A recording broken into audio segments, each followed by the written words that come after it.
Vous savez que chez nous, souvent, nous sommes entrepreneurs, mais nous allons nous baser sur les marchés publics, par exemple, ou bien les marchés des entreprises.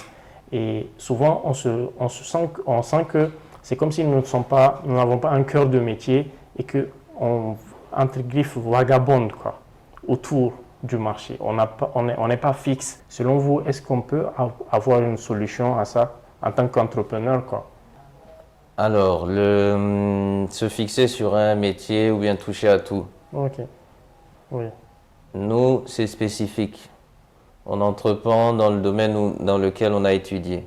Mm. Après, on peut entreprendre dans un domaine dans lequel on n'a pas étudié.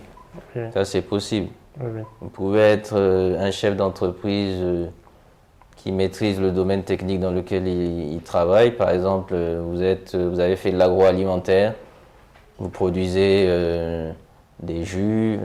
Ok, c'est votre domaine de compétence, vous avez évolué dedans, vous avez étudié dedans. Mais vous pouvez aussi être quelqu'un, par exemple, qui a étudié dans le domaine des banques, qui a acquis une certaine expérience et qui crée une société dans le domaine agroalimentaire. Ça existe.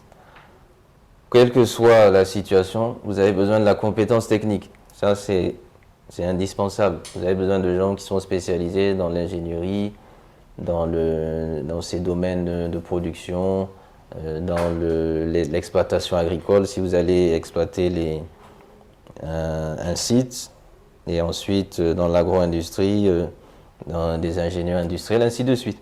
Okay. Ça, vous avez besoin de cette compétence. Si vous ne l'avez pas vous-même, vous serez obligé de recruter des gens. Okay.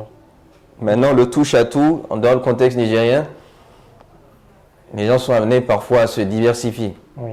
Après, il ne faut pas se diversifier au point de se perdre dans des activités parfois qui ne sont pas rentables ou bien dans lesquelles on n'est pas forcément efficace.